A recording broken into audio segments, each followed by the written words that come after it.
कोणत्याही व्यक्तीला लक्षात ठेवा, आपला मृत्यू अतिशय जवळ आलेला आहे आणि आपण एक आज सायंकाळी किंवा 2 दिवसात किंवा या आठवड्यात आपला मृत्यू निश्चित होणार आहे. आता त्या व्यक्तीला ते कळत नाही, परंतु हे जनरली सिम्बॉल सांगतोय तुम्हाला. दुसऱ्या व्यक्तीनं ही व्यक्ती एवढ्या दिवसात किंवा एका तासाभरात किंवा एका 10 मिनिटात ह्याचा मृत्यू होणार आहे हे ओळखायचं कसं? आता तुम्ही काही जरी केलं तर हे टाळू शकत नाही. मृत्यू हा अटळ आहे, फक्त आपण कारण सांगून मोकळं होतो. परंतु सर्वसाधारणपणे मृत्यू त्या व्यक्तीचा जवळ आलाय असं केव्हा समजायचं? तर खूप काही पेशंट 2-2, 3-3 वर्ष अंथरुणामध्ये खेळून असतात. रोग कुठला तरी असतो, पडून असतात, उपचार करतात, डॉक्टर येतात, इंजेक्शन करून जातात. पण त्यांना या देहातून सुटका, जे आयुष्यात जे कर्तव्य कर्म केलेलं आहे, लक्षात ठेवा, हे कर्तव्य कर्म त्या व्यक्तीला सुद्धा कळतं बरं काय. जेव्हा त्या व्यक्तीला लक्षात ठेवा की मी आयुष्यात काय काय केलं, कुणाकुणाला त्रास दिला, मी जन्म झाल्यापासून काय काय केलं, याचं चिंतन ज्या वेळेला ती व्यक्ती 2-3 दिवस मनातल्या मनात चालू असतं, त्यावेळेला त्या व्यक्तीने हमखासपणे, आणि असं ज्या वेळेला ती व्यक्ती चिंतन करायला लागते, लक्षात ठेवा, यमाचे दूत अगोदर संदेश देतात,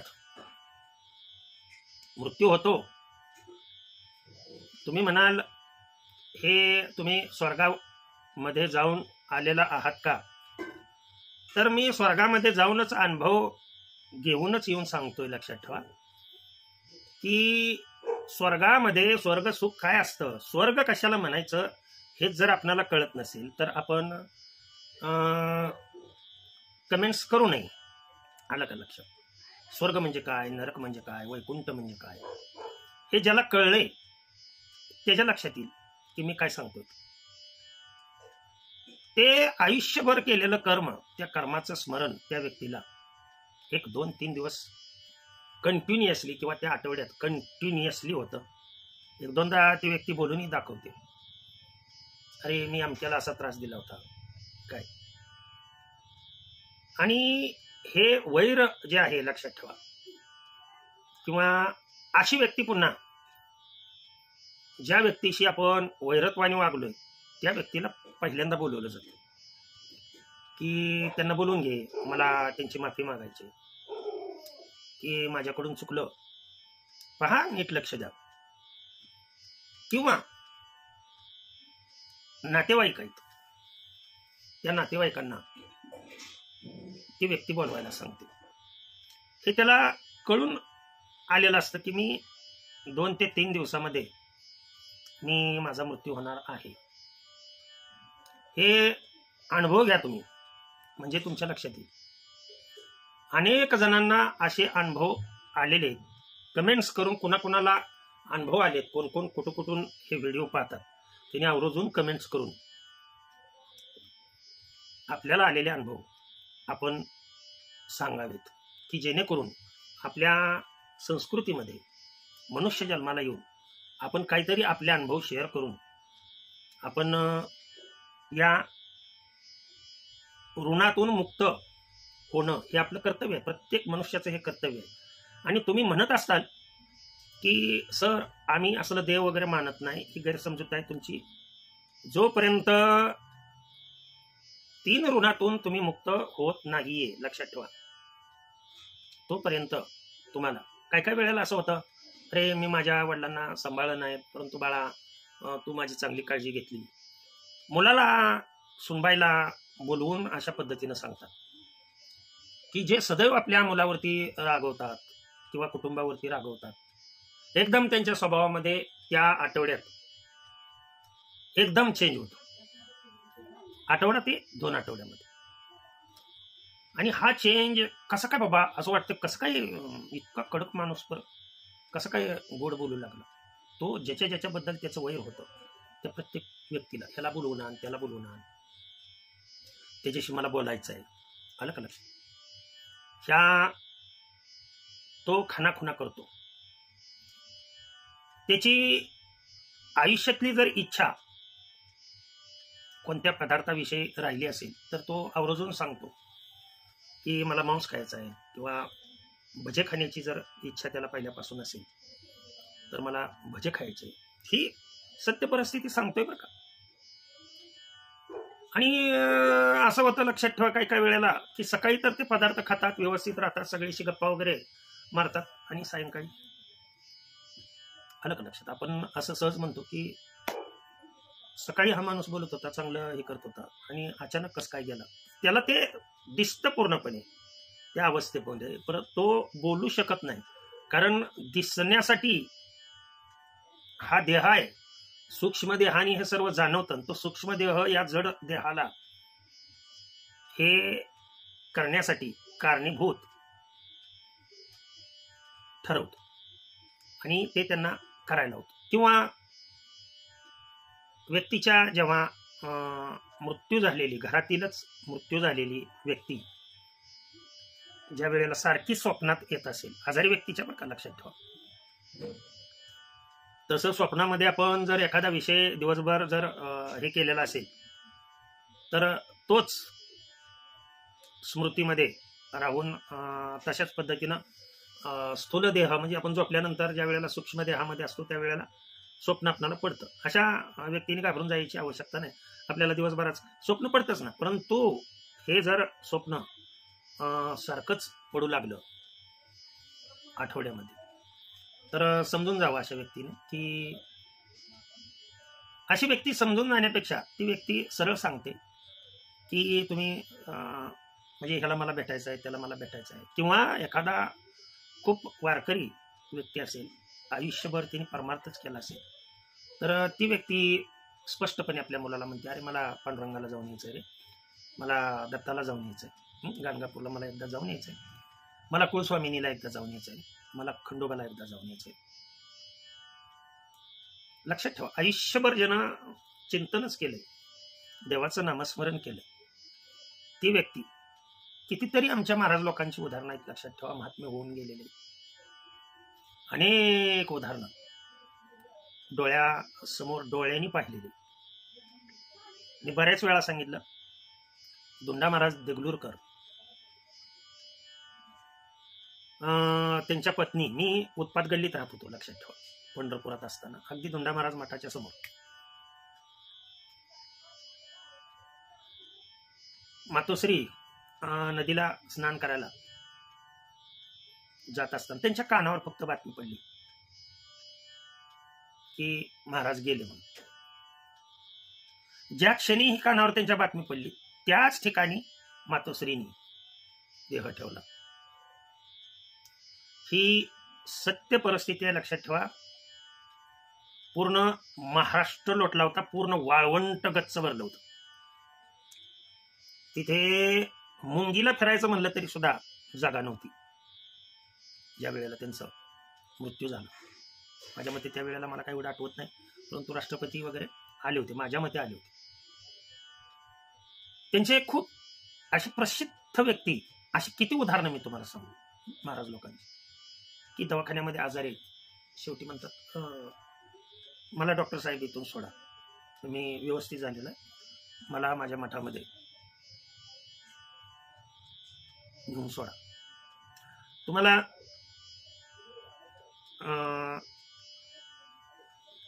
समर्थ योगीराज हरिहर बाबांचं तुम्हाला उदाहरण सांगतो की आमच्या गावातल्या एका व्यक्तीला, अगदी व्यक्तीला म्हणण्यापेक्षा नाव बी त्यांचं सांगतो, बलभीम गायगुडे, या व्यक्तींच्या घरी हरिहर बाबा राहत होते. त्यांना शेवटच्या क्षणी ते म्हणले मला पंढरपूरच्या मठामध्ये नेऊन मला सोडा, आणि त्यांना जातानाच म्हणले की मी आणखीन 2 महिन्यांनी जी पंचमी येईल अमक्या तारखेला लिहून ठेवतो म्हणले, त्यावेळेला मी देह सोडून जाणार आहे, अंगावरती शहारे येतात. आणि त्याच वेळेला त्याच दिवशी बरोबर हरिहर बाबांनी विलीन झाले, देह सोडला. लक्षात ठेवा. साक्षात त्यांनी दृष्टांत देऊन मस्तकावर हात, मी जे बोलतोय ना एवढं सांगतोय ना त्याला केवळ कारण ते. हे पहा, महात्म्यांचा वरदहस्त जर आपल्या डोक्यावर असेल, आईवडिलांचा आशीर्वाद जर असेल, तर जगातील कोणतीही ताकद तुम्हाला कधीही हरवू शकत नाही. मात्र त्यासाठी निस्सीम श्रद्धा असणं फार आवश्यक असतं. पाटे 4:30 वाजता मी जाऊन बसत होतो मूर्तीच्या समोर. आलं का लक्षात तुमच्या? आणि त्यावेळेला बरेच काही बोलून त्यांनी मला मस्तकावर हात ठेवून उपदेश केले. त्याच उपदेशाचं पालन आजपर्यंत मी करत आलेलो आहे. याच्या पुढेही जोपर्यंत देह आहे तोपर्यंत त्यांच्याच उपदेशाचं पालन करणार. ही जी सर्व कृपा आहे, सर्व कृपा लक्षात ठेवा. कीर्तन, प्रवचन, लेक्चर काहीही शिकवायला लावा मला ऑन द स्पॉट.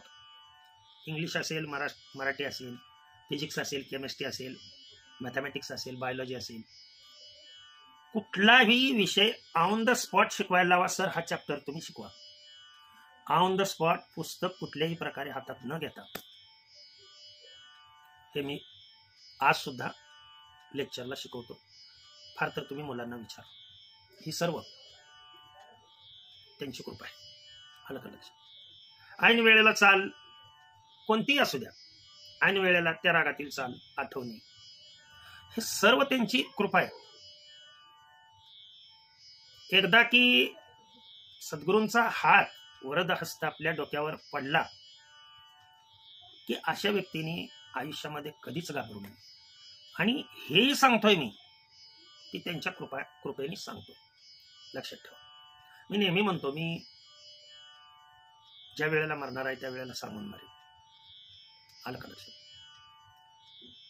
ही त्यांच्याच कृपेने बोलतोय. बोलू नये असल्या गोष्टी, परंतु आवर्जून सांगू इच्छितो.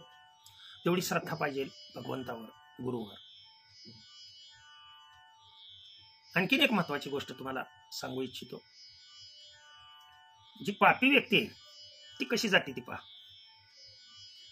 किती लोकांनी जरी अडवलं, नाही मी आलो, घरचे जरी किती म्हणले, अरे नाही रे जेवण करून जा, अमकं कर तमकं कर, किंवा थांब आता कशाला चाललाय, नाही आलो मी 2 मिनिटात आलो. पूर्वजन्मीचं पाप बरं का लक्षात ठेवा. ती व्यक्ती अशी म्हणते, बाहेर जाते, ऍक्सिडेंट होतो, जाग्यावर खलास होते. ही उदाहरणे तुम्हाला या विषयावर भरपूर बोलता येण्यासारखं आहे.